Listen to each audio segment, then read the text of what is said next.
Hello दोस्तों, दीदी blog में आपका स्वागत है। आप कैसे हैं? हम तो अच्छे हैं, आशा करते हैं आप भी अच्छे होंगे। आपने देखा होगा दोस्तों, बहुत सारे पति पत्नी ऐसे होते हैं कि वैसे जैसे शादी से पहले वो मिले हैं या कुछ दोस्त हैं तो हो सकता है कि उनमें बहुत प्रेम रहा हो, लेकिन जैसे ही उनकी शादी हो जाती है उसके बाद वो एक दूसरे के दुश्मन बन जाते हैं।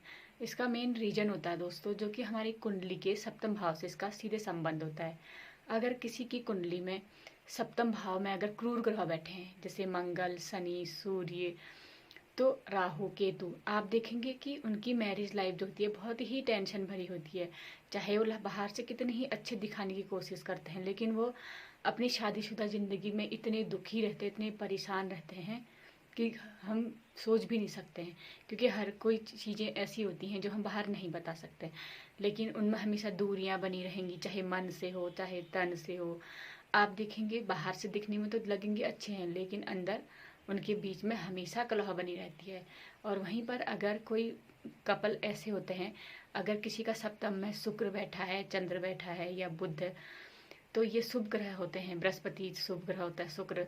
तो आप देखेंगे जो शुभ ग्रह वाले होते हैं वो अपने पार्टनर के साथ बहुत ही अच्छे से व्यवहार करते हैं, बहुत ही प्रेम करते हैं, और आप उनका वो हर पल उनका साथ देते हैं। लेकिन जिसके क्रूर ग्रह बैठेंगे उनकी जिंदगी को एकदम नरक बना के रखते हैं। ऐसी केस में बहुत बार देखेंगे, नहीं चाहते हुए भी उनका तलाक हो जाता है, क्योंकि तलाक कोई चाहता तो नहीं है लेकिन फिर भी तलाक करवा देते हैं क्रूर ग्रह होने के कारण। अगर लग्न में सौम्य ग्रह बैठ गया और सप्तम में क्रूर ग्रह बैठ गया तो दोनों एक दूसरे के अपोजिट हो जाते हैं। ऐसी स्थिति में दोनों का तलाक होना निश्चित हो जाता है। अगर अगर सप्तम भाव पर किसी क्रूर ग्रह की दृष्टि पड़ गई तो फिर आप देखेंगे बहुत ही, या तो बहुत बार जो साथी होता है या तो तलाक ले लेता है, या तो वो अपना अपना ही जीवन लीला समाप्त कर देता है, या तो वो एक दूसरे से इतना दूर हो जाते हैं कि वो एक दूसरे का मुंह भी नहीं देखना चाहते हैं।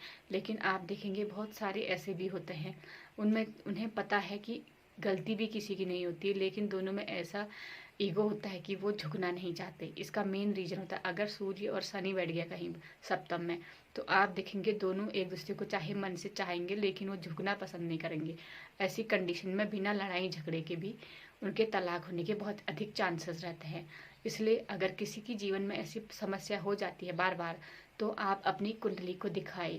अगर आपको पता है कि हमारी कुंडली में ऐसे योग बन रहे हैं तो आप जितना भी हो सके उसको सौम्यता से लेने की कोशिश कीजिए। क्योंकि कोई भी चीज़ अगर हम अपना को ऊंचा दिखाएंगे, अपनी गलती नहीं मानेंगे, तो कोई भी रिश्ता नहीं चल पाता। इसलिए क्योंकि शादीशुदा जिंदगी जो होती है एक पति पत्नी के बिना वो अधूरी होती है। चाहे वो एक दूसरे को नीचा दिखाने के लिए कुछ भी करे, लेकिन वो एक दूसरे के बिना अधूरे होते हैं।